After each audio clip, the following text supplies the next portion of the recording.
Morning students. देखिए, आज हमारे पास टॉपिक है conservation of angular momentum. Conservation of angular momentum means क्या है कि मोमेंटम रिमेन्स कंजर्व है। ठीक है, अगर आप किसी भी सिस्टम के ऊपर एक्सटर्नल टॉर्क अगर एक्सर्ट हो रहा है तो उस एक्सटर्नल टॉर्क की वैल्यू अगर जीरो के इक्वल है, उस केस में हम क्या बताते हैं कि उस सिस्टम के ऊपर नेट मोमेंटम जो है एंगुलर मोमेंटम वो क्या है बेटा, कांस्टेंट। जैसे हमने पीछे पढ़ा था, as we know that tau कि एक्सटर्नल टॉर्क जब भी हम किसी भी सिस्टम के ऊपर अप्लाई करते हैं तो सिस्टम का एंगुलर मोमेंटम किसके इक्वल आता है, dl/dt के इक्वल है। ठीक है, अब मैं क्या बता रही हूँ, if external force acts on a body is zero, किसी भी बॉडी के ऊपर अगर एक्सटर्नल फोर्स जो लग रहा है अगर इसकी वैल्यू क्या है, जीरो है, यानी हमने एक आइसोलेटेड सिस्टम लिया है और बच्चों उस आइसोलेटेड सिस्टम के ऊपर बाहर से कोई फोर्स नहीं लग रहा, उस केस में हम क्या बताते हैं कि मोमेंटम जो है उस सिस्टम का क्या है बेटा, कांस्टेंट है। तो यहाँ से मैंने क्या लिया, टाउ इज इक्वल टू मैंने जीरो रख दिया, तो क्या आ गई वैल्यू, dl/dt के इक्वल आ गया, और dl/dt जीरो आ गया, इसका मतलब क्या है, dl जीरो। तो अब मैं इसको इंटीग्रेट करूंगी तो मेरे पास में क्या आ गई value, L is equal to constant. तो L कॉन्स्टेंट आ रहा है, इसका मतलब क्या है कि आपके पास में जब भी कोई क्या होगा कि एंगुलर मोमेंटम कंजर्व है, यानी L is equal to constant है, कि जब आपने सिस्टम के ऊपर बाहर से कोई एक्सटर्नल टॉर्क अगर अप्लाई किया है उसकी वैल्यू अगर जीरो है, ठीक है, then it means the angular momentum will always constant. Okay, तो कंजर्वेशन ऑफ एंगुलर मोमेंटम का मतलब क्या है कि आपके पास में जब आप किसी भी सिस्टम के ऊपर बाहर से कोई भी फोर्स अप्लाई नहीं कर रहे हैं तो सिस्टम का मोमेंटम हमेशा क्या रहेगा बेटा, सेम रहेगा। ठीक है, एंगुलर वेलोसिटी यानी L अगर कांस्टेंट है, इसका मतलब क्या है भैया, आप क्या लिख सकते हैं, L is equal to I omega. I omega क्या होगा, कांस्टेंट। आई ओमेगा कांस्टेंट है, it means I is inversely proportional to constant. Very important relation है ये हमारे पास में। देखिए, मान लो आपके पास में I क्या है, मोमेंट ऑफ इनर्शिया, यानी कि किसी भी ऑब्जेक्ट की कोई भी ऑब्जेक्ट जब क्या कर रहा है, रोटेटिंग मोशन में है, रोटेशनल मोशन में है, तो उस केस में हम क्या बताते हैं कि भाई उस ऑब्जेक्ट की जो एंगुलर स्पीड है वो इंक्रीज होगी या डिक्रीज होगी, किसके ऊपर डिपेंड करता है, मोमेंट ऑफ इनर्शिया, कि बॉडी आपके पास में किस तरह की है। ठीक है, अगर मोमेंट ऑफ इनर्शिया उस सिस्टम का, मान लो कोई भी एक सिस्टम है, उस सिस्टम का मोमेंट ऑफ इनर्शिया अगर कम हो रहा है तो एंगुलर वेलोसिटी बढ़ेगी, अगर मोमेंट ऑफ इनर्शिया क्या हो रहा है, कम हो रहा है, तो उस केस में एंगुलर वेलोसिटी बढ़ेगी, लेकिन अगर I बढ़ रहा है तो ओमेगा क्या होगा, डिक्रीज हो जाएगा। ठीक है, जैसे मान लो मैंने क्या लिया कि प्लैनेटरी मोशन की बात कर रहे हैं। प्लैनेटरी मीन्स क्या है कि कोई भी प्लैनेट क्या कर रहा है, मूव कर रहा है around the sun, planetary motion. मान लो कोई भी प्लैनेट सन के नियर अबाउट है, नजदीक है, रोटेट कर रहा है वो फिक्स एक्सिस के अबाउट, तो उस केस में हम क्या बताते हैं कि वहां पे एंगुलर वेलोसिटी जो है उसकी क्या होगी बेटा, इंक्रीज होगी। ठीक है, इंक्रीज कब होगी, देखिए यहाँ से देखिए, मैं प्लैनेटरी मोशन की बात कर रही हूँ। प्लैनेटरी मोशन में हम क्या बताएंगे कि मान लो आपके पास में प्लैनेटरी मोशन में केपलर्स लॉ आप लोगों ने देखा है। केपलर्स लॉ क्या कहता है कि every planet revolves around the sun in an elliptical orbit, not in circular orbit। First law हमारा यही कहता है। सेकंड लॉ क्या कहता है कि कोई भी प्लैनेट जब क्या कर रहा है, इस प्लैनेटरी मोशन यानी कोई भी प्लैनेट जब सन के अराउंड रिवॉल्व कर रहा है तो वहां पे हम क्या बताएंगे, एरियल वेलोसिटी रिमेन्स क्या रहेगी, उसकी कंजर्व रहेगी। थर्ड लॉ हमारे पास में आता है कि कोई भी प्लैनेट अगर सन के क्या है, नजदीक है, मान लो sun is situated at one of हॉकी and the planet revolves around the sun, तो आपके पास में मान लो ये एक प्लैनेट है P1, ये क्या कर रहा है, रोटेट कर रहा है। इनिशियली टाइम मैंने देखा, टाइम T1 के अंदर ये प्लैनेट यहाँ पे है, तो इसकी रेडियस क्या है बेटा, यहाँ से यहाँ तक ये स्मॉलर है, ये रेडियस होगी यहाँ से। ठीक है, दूसरा हम क्या देख रहे हैं, ये प्लैनेट यहाँ पहुंच गया, तो उस केस में हम क्या बता रहे हैं कि ये प्लैनेट जब इसके नजदीक है या इससे दूर है, तो उस केस में हम क्या बताएंगे, when planet is far away from the sun, moment of inertia यानी इसकी डिस्टेंस ज्यादा होगी, डिस्टेंस ज्यादा है तो उस केस में मोमेंट ऑफ इनर्शिया ज्यादा होगा, मोमेंट ऑफ इनर्शिया ज्यादा होगा तो आप क्या बताएंगे, इसकी एंगुलर स्पीड कम होगी। बट अगर यही प्लेनेट कहाँ पे है, इस पॉइंट के ऊपर है, तो उस केस में हम क्या बताएंगे भाई, डिस्टेंस कम है। डिस्टेंस कम है तो इसका मतलब क्या है, मोमेंट ऑफ इनर्शिया कम होगा। मोमेंट ऑफ इनर्शिया कम है तो उसकी एंगुलर स्पीड क्या हो जाएगी बच्चों, इंक्रीज हो जाएगी। ठीक है, तो एंगुलर वेलोसिटी यानी किसके ऊपर डिपेंड कर रही है कि भाई आपके पास में किसी भी सिस्टम का मोमेंट ऑफ इनर्शिया कम हो रहा है या ज्यादा हो रहा है। ठीक है, तो प्लेनेटरी मोशन का एग्जांपल आप दे सकते हैं। दूसरा हम एग्जांपल दे सकते हैं इसका कि आपके पास में मान लो एक रोटेटिंग टेबल है। ठीक है, उस रोटेटिंग टेबल के ऊपर किसी बच्चे ने क्या किया, अपने हैंड्स को आउटस्ट्रेच कर रखा है, अपने हैंड्स को इस तरह से आउटस्ट्रेच किया हुआ है। तो उस केस में हम क्या बताएंगे कि जब वो अपने हैंड्स को आउटस्ट्रेच कर रहा है, आर की वैल्यू क्या हो गई, बढ़ गई। आर बढ़ेगा तो मोमेंट ऑफ इनर्शिया जो है वो भी क्या हो जाएगा, इंक्रीज हो जाएगा। मोमेंट ऑफ इनर्शिया इंक्रीज हुआ तो इसका मतलब क्या है, M R square is inversely proportional to omega. अगर मोमेंट ऑफ इनर्शिया बढ़ा तो एंगुलर वेलोसिटी क्या होगी, कम होगी। सेकंड हम क्या बताते हैं कि अगर वो अपने हैंड्स को क्या कर लेता है, अंदर की तरफ स्ट्रेच, यानी कि पहले उसने ऐसे फैला रखी थी, मोमेंट ऑफ इनर्शिया ज्यादा था, उस केस में मोमेंट ऑफ इनर्शिया ज्यादा आएगा तो हम क्या बताएंगे, एंगुलर वेलोसिटी उसकी क्या होगी, कम होगी। सेकंड केस आता है कि मोमेंट ऑफ इनर्शिया अगर क्या है बेटा, कम हो गया क्योंकि उसने अपने हैंड्स को अंदर की तरफ स्ट्रेच कर लिया है। ठीक है, पहले आउट स्ट्रेच किया था, अभी क्या किया उसने, इन स्ट्रेच किया है। तो इन स्ट्रेच के केस में हम क्या बताते हैं, मोमेंट ऑफ इनर्शिया क्या हो जाएगा, बढ़ जाएगा। मोमेंट ऑफ इनर्शिया बढ़ेगा तो एंगुलर वेलोसिटी क्या हो जाएगी, उसकी डिक्रीज हो जाएगी। ठीक है, तो ये कब बढ़ेगा, अगर ये कम हो रही है तो ये बढ़ जाएगी, अगर ये ज्यादा है तो ये क्या होगी, कम, और ये कम है तो ये ज्यादा। ठीक है, तो इस तरह से हम क्या बताते हैं, एंगुलर स्पीड क्या होती है, इंक्रीज या डिक्रीज हो रही है। ठीक है बेटा, अभी देखिए नेक्स्ट क्वेश्चन मैं इसके ऊपर न्यूमेरिकल्स करवा रही हूँ। अभी न्यूमेरिकल्स देखना क्या किस टाइप के क्वेश्चन पूछे जाते हैं इसके ऊपर। देखिए फर्स्ट क्वेश्चन है मेरे पास में, क्वेश्चन है कि what will be the effect on the duration of day. Duration of day के ऊपर क्या इफेक्ट होगा when the volume of the earth is reduce to 1/64 of its original volume. कि डे के ऊपर क्या इफेक्ट पड़ेगा, what will be the effect on day. ठीक है, क्वेश्चन मेरा समझ रहे हो, मेरा क्वेश्चन क्या है, डे के ऊपर क्या इफेक्ट होगा इफ, अगर क्या हो जाए कि अगर आपके पास में अर्थ का वॉल्यूम अगर 1/64 जो है ओरिजिनल वॉल्यूम से क्या कर दिया है बच्चों, रिड्यूस कर दिया है, then what will be the effect on the day. ठीक है, तो क्वेश्चन है मेरे पास में, what will be effect of day when volume of earth is reduced to 1/64 to its original volume।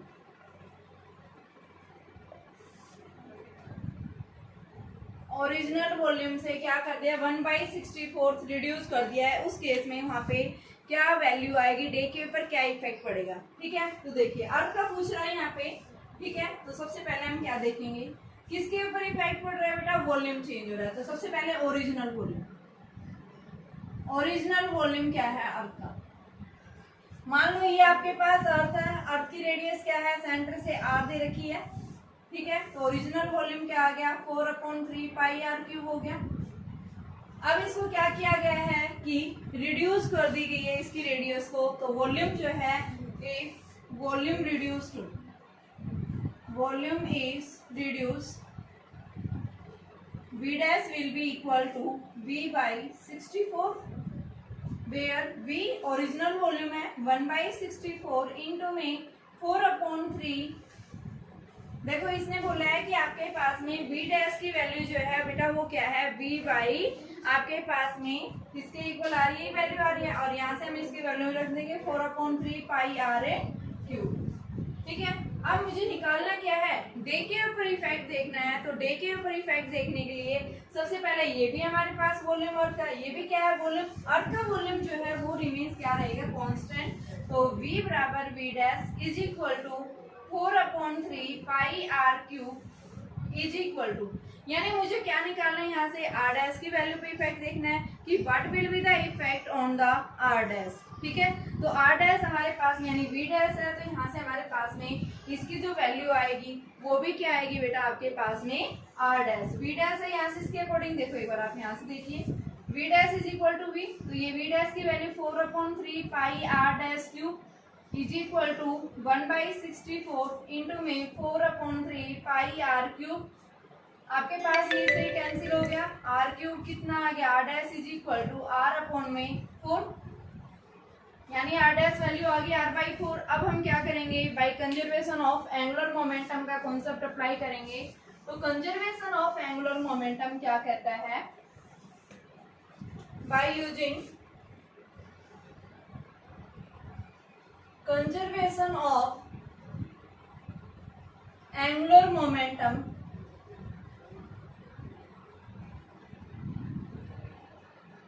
कि आपके पास में आई ओमेगा, पहले जो मोमेंटम था रिड्यूस होने से पहले वही बाद में आएगा आई ओमेगा डैश। अब पूछा क्या है, टाइम पीरियड के ऊपर इफेक्ट पूछा है। आई हमारे पास में क्या है, आपके पास देखो अर्थ है, अर्थ हमारी कैसी है, सॉलिड स्फीयर है। और बच्चों हमने सॉलिड स्फीयर के लिए मोमेंट ऑफ इनर्शिया हमने बार बार कहा है बेटा क्या होता है, 2/5 mr² के इक्वल होगा। ठीक है, तो यहाँ पे मेरे पास में क्या है 2/5 mr², ओमेगा की जगह मैं 2π/t is equal to 2/5 mr², radius change हो रही है, इंटू में 2π/t डैश। ठीक है, तो यहाँ से मेरे पास 2/5 से ये कैंसिल, 2π से 2π कैंसिल, क्या आ गया r²/t is equal to r²/t dash. अब निकालना मुझे क्या है, t डैश निकालना है। तो t डैश की वैल्यू मेरे पास क्या आएगी, r² अपॉन में r² इंटू में t। r डैश कितना है बेटा हमारा, r²/4 है, तो यहाँ से आप इसकी वैल्यू रखेंगे, तो r²/4 इंटू r² इंटू में t, क्या है ये t डैश, इससे ये कैंसिल, और ये क्या आ गया t/4। अब टाइम पीरियड कितना होता है आपकी अर्थ की सरफेस पे, यानी कि अर्थ जो है एक रोटेशन अपना 24 आवर्स में कंप्लीट करती है, तो t की जगह हम क्या पुट करेंगे 24। तो ये मेरे पास में क्या आ गया, t dash is equal to 6 hours, यानी 6 आवर्स ओरिजिनल से रिड्यूस हो जाएंगे। यानी अब अर्थ के टाइम पीरियड पे कितना इफेक्ट, एक दिन अब कितने दिन का बनेगा, 24 - 6 सब्ट्रैक्ट कर दो, यानी 18 आवर्स में अब अर्थ अपना क्या करेगी, रोटेशन कंप्लीट करेगी। क्यों ऐसा क्यों हुआ भाई, मोमेंट ऑफ इनर्शिया जो है वो क्या हो गया यहाँ पे, चेंज हो गया। ठीक है, यानी हम क्या बताएंगे, आपके पास में क्या वैल्यू आ गई है, इसकी वैल्यू चेंज हो गई है। ठीक है, तो अब हम बताएंगे आपके पास में कितने दिन का, इतने आवर्स का एक दिन बनेगा। तो देखिए क्या बोल रहा है, what will be the effect of day when the volume of the earth will reduce to 1/64 of its original volume, then how will it solve. तो first of all we have to take the original volume of the solid sphere या earth, इसके equal है 4/3 पाई r³। मान लो original radius थी, अब उसके volume को क्या कर दिया, रिड्यूस कर दिया गया है, तो वी डैश कितना आ गया, ओरिजिनल का 1/64 बोल रहा है, तो यहाँ से हमने वी पुट कर दिया, आर डैश की वैल्यू निकाल दी, आर डैश आ गया, तो हम क्या बताएंगे भाई आपका मोमेंटम जो है एंगुलर मोमेंटम वो क्या रहेगा, कांस्टेंट। तो हमने क्या अप्लाई किया बेटा, इस पे कंजर्वेशन ऑफ एंगुलर मोमेंटम हमने अप्लाई किया, तो क्या आया, I omega is equal to I dash omega dash की वैल्यू आ गई, और यहाँ से हमने इसको सोल्व किया, यानी टी डैश मेरे पास में कितना आया, 6 आवर्स आया। ठीक है, और यहाँ से हम इसकी वैल्यू निकाल सकते हैं। ओके, नेक्स्ट देखिए अब मेरे पास क्वेश्चंस क्या है।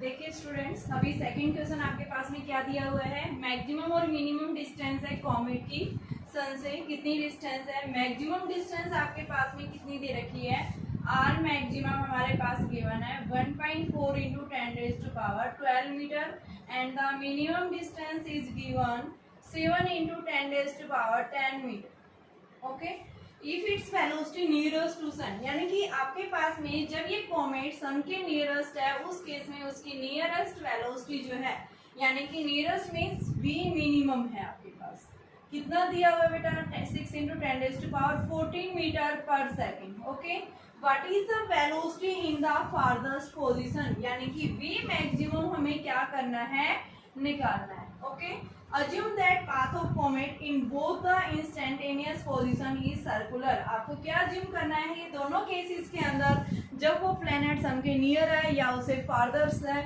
तो दोनों केसेस में आप क्या बताएंगे कि इसकी जो शेप आएगी वो क्या सी रहेगी बेटा, सर्कुलर। ओके, तो इसको निकालने के लिए हम क्या करेंगे, सबसे पहले मैंने क्या बताया बेटा, हम क्या अप्लाई करेंगे, कंजर्वेशन ऑफ एंगुलर मोमेंटम, क्योंकि कोई भी प्लैनेट जब सर्कल के अबाउट एक सर्कुलर ऑर्बिट में रिवॉल्व कर रहा है तो मोमेंटम हमेशा क्या रहेगा, इसका कंजर्व। तो क्या करेंगे, by using the conservation of momentum, conservation of angular momentum किसके इक्वल आएगा, I1 ओमेगा 1 बराबर I2 ओमेगा 2।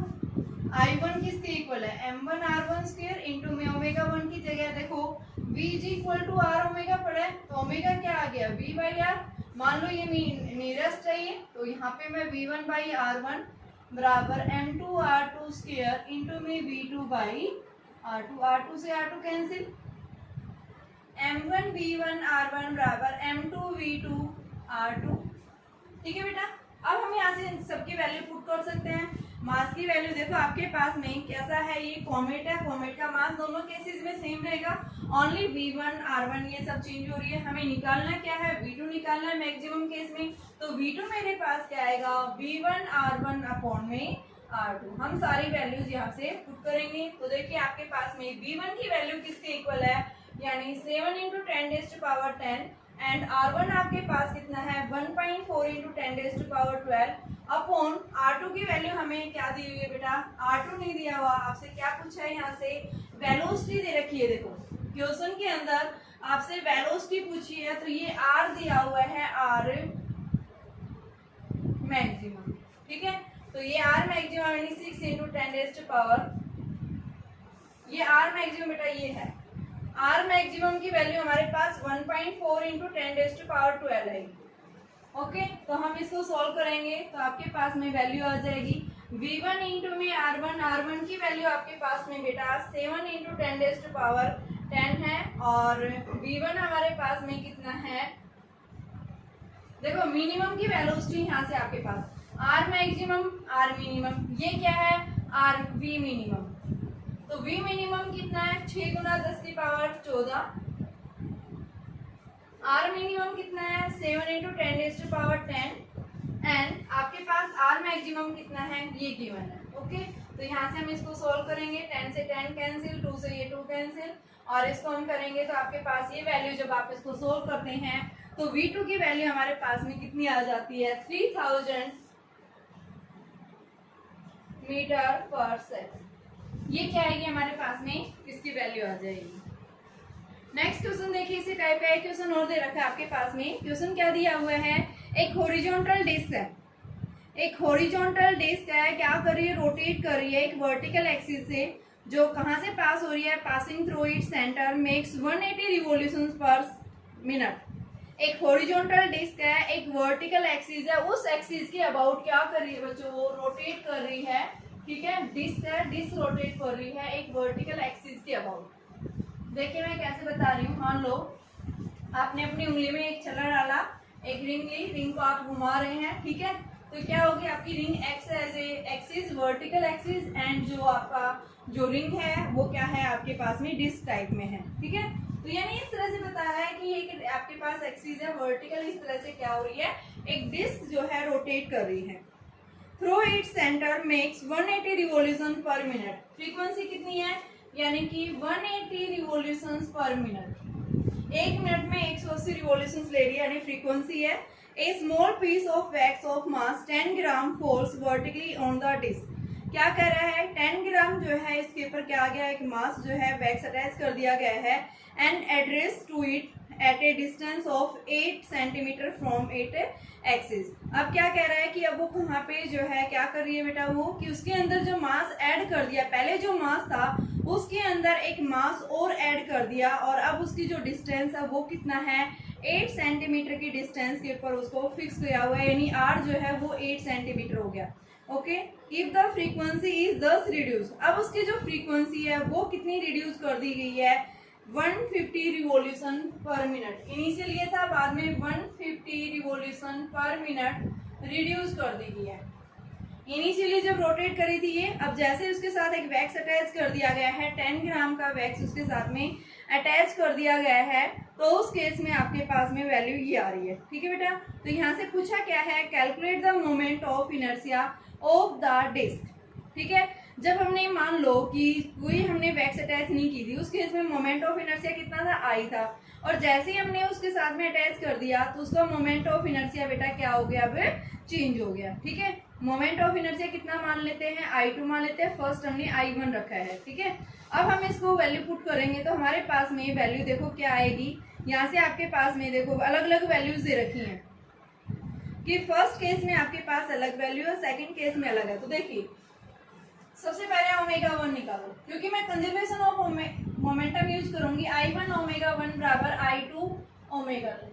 पहले मान लो इसका मोमेंट ऑफ इनर्शिया मास था I की फॉर्म में, ओमेगा 1 बराबर, अब इसमें क्या कर दिया, ऐड कर दिया है। कितना ऐड किया है, देखो वैल्यू बता रहा है 10 ग्राम जो है इसके अंदर ऐड कर दिया है।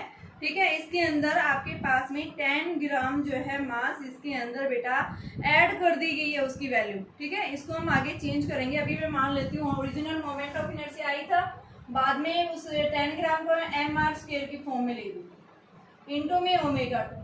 ठीक है, I2 की वैल्यू है ये, आप ओमेगा 1 निकालो 2 पाई न्यू 1, तो 2 पाई एज इट इज, और इसकी जगह 180 रिवॉल्यूशन पर मिनट है, तो पर मिनट यानी ये आ गया आपके पास में क्या आ गई 6 पाई। सिमिलर ओमेगा 2 निकालेंगे 2 पाई न्यू 2, 2 पाई न्यू 2 हमारे पास में न्यू 2 की वैल्यू कितनी है 150 अपॉन में 60, तो ये हमारे पास 2 से 2 कैंसिल यानी 5 पाई आ गया। यहाँ से हमने न्यू 1 और न्यू 2 दोनों वैल्यू हम निकाल चुके हैं, अब इसकी हम वैल्यू पुट करेंगे। ठीक है, तो हमारे पास में क्या आएगी, आई ओमेगा 1 की जगह आप पुट कीजिए 6 pi is equal to I plus में एम आर स्क्वेयर, ओमेगा 2 की जगह 5 पाई, तो 6 pi I is equal to 5 pi I plus में 5 पाई एम आर स्क्वेयर। ये आपके पास इसमें से सब्ट्रैक्ट किया तो क्या बचा बेटा, pi I is equal to 5 pi M R square, pi से pi cancel, I is equal to 5 M R square. पूछा क्या था आपसे, मोमेंट ऑफ इनर्शिया पूछा था कि उसका डिस्क का moment of inertia, moment of inertia आ जाएगा भाई। डिस्टेंस आपके पास में कितनी दे रखी थी, यहाँ से 8 सेंटीमीटर डिस्टेंस दे रखी थी एक्सिस से। ठीक है, मास इसका क्या है 10 ग्राम जो है, सॉरी हाँ 10 ग्राम ही है, तो यहाँ पे हम इसके अंदर वैल्यू रख देंगे, तो आपके पास 5 इंटू 10 इंटू 10⁻³ इंटू में, क्योंकि ग्राम को केजी में चेंज कर दिया, एंड रेडियस आपके पास कितनी गिवन है बेटा 8 सेंटीमीटर, मीन्स 8 इंटू 10⁻²। और जब हम इसको सिंप्लीफाई करते हैं तो आपके पास 10⁻5 एंड 1, तो ये आपके पास 40 इंटू 10⁻⁻4 बचेगा। ठीक है, तो ये हमारे पास में क्या आ रही है वैल्यू, कि आपके पास में इसकी वैल्यू इतनी वैल्यू आ जाएगी। ओके।